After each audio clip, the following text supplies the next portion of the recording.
Hey, இன்னைக்கு ஒரு விழிப்புணர்வு வீடியோ தாங்க. உங்களுக்கு ஒரு விஷயம் தெரியுமாண்ணோ?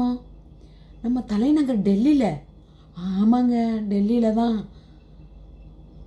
ஜனவரி 1 இருந்து ஜனவரி 15 807 பேர் காணுமாங்க.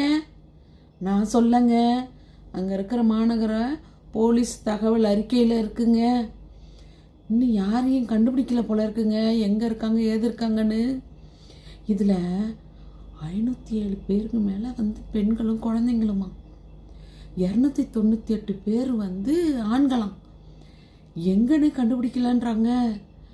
போன வருஷத்துக்கு முந்தின வருஷத்துலேருந்து 2 வருஷமாக இல்லை பார்க்கறது போனால் கிட்டத்தட்ட 25,000 பேருக்கு மேலே காணாத போயிருக்காங்க. 15,000 பேர் தான் கண்டுபிடிச்சிருக்காங்க. மீதி 9,000 பேர் என்ன ஆனாங்கன்னே தெரியலையாங்க. 9,000க்கு மேலே. என்னங்க அநியாயம் இது? நம்ம தலைநகர், இந்தியாவின் தலைநகர் டெல்லியில் இப்படி நடக்குதுங்க. ஒரு இடத்துலையாவது பெண்களுக்கோ இல்லை குழந்தைங்களுக்கோ பாதுகாப்பு இருக்கா? என்ன பண்ணுறதுனே புரியலைங்க. என்ன நடக்குதுன்னே தெரியல. இதுக்கெல்லாம் காரணம் முதல்ல நம்ம வீட்டு பிள்ளைங்களையோ, நம்ம வீட்டு பெண்களையோ, நம்ம வீட்டு ஆண்களையோ நம்ம தான் பத்திரமா பார்த்துக்கணும். இந்த மொபைலை வச்சுக்கிட்டு இதுங்க பண்ணுறதெல்லாம் என்னென்ன பண்ணுதுங்கன்னே தெரிய மாட்டேங்குது. அதனால் ஃப்ரெண்ட்ஸுங்க யார் யார் இருக்காங்கன்னு பத்திரமா பார்த்துக்கோங்க. பசங்களை யார் யார் எங்கெங்கே போகிறாங்க அப்படின்னு சொல்லிட்டு வச்சு அவங்க கூட கொண்டு போயிட்டு கூட்டுட்டு வாங்க. எஸ்பெஷலி பெண்களையும் பெண் குழந்தைகளையும் பத்திரமா பார்த்துக்கோங்க. இப்போல்லாம் நகை விலை ஏறிக்கிட்டே போகுது அப்படின்றதுனால 1 கிராம் நகைக்காக கூட என்னென்னவோ பண்ணுறாங்கங்க. மனசு ரொம்ப பதைக்குது. அது நம்ம தமிழ்நாட்டை பொறுத்த வரைக்கும் பார்த்திங்கன்னா இதெல்லாம் பயப்பட வேண்டிய அவசியம் இல்லைங்க. தமிழ்நாடு சேஃபாக தான் இருக்குது. அதுலேயும் இவ்வளோ பேர் காணாத போயிருந்தால் தமிழ்நாடு சும்மா இருக்குமாங்க?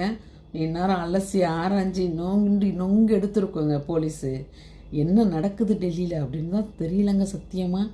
தயவு செய்து நம்ம வீட்டு பிள்ளைங்களையும், நம்ம வீட்டு பெண்களையும், நம்ம வீட்டு ஆண்களையும் எல்லாரையும் பத்திரமா பார்த்துக்கிறது நம்மளோட பொறுப்பு. எல்லாத்துக்கும் கவர்மெண்ட்டு சொல்லிகிட்டு இருக்க முடியாது, ஓகேங்களா? அதனால் பிள்ளைங்களை தனியாக விளையாட விடாதீங்க. இப்போ தனியாக பசங்க ஸ்கூலுக்கு போகிறாங்க, காலேஜ் போகிறாங்கன்னா செக்யூராக போயிட்டு வர சொல்லுங்கள். இந்த மாதிரி நம்மளும் கொஞ்சம் விழிப்புணர்வோடு இருக்கணும். யாரையும் நம்பி எங்கேயும் போக வேணாம். வீடு உண்டு, ஆஃபீஸ் உண்டு, வீடு உண்டு, ஸ்கூல் உண்டு, இந்த மாதிரி போயிட்டு வர சொல்லுங்கள்.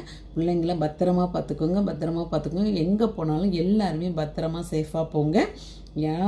எல்லாருக்கிட்டையும் வீட்டோடு இருக்கிறவங்க கூட காண்டாக்டில் இருங்க, ஓகேங்களா? இது ஒரு விழிப்புணர்வுக்காக தான் போடுறேன். பத்திரமா இருங்க எல்லாரும், ஓகேவா? Bye friends.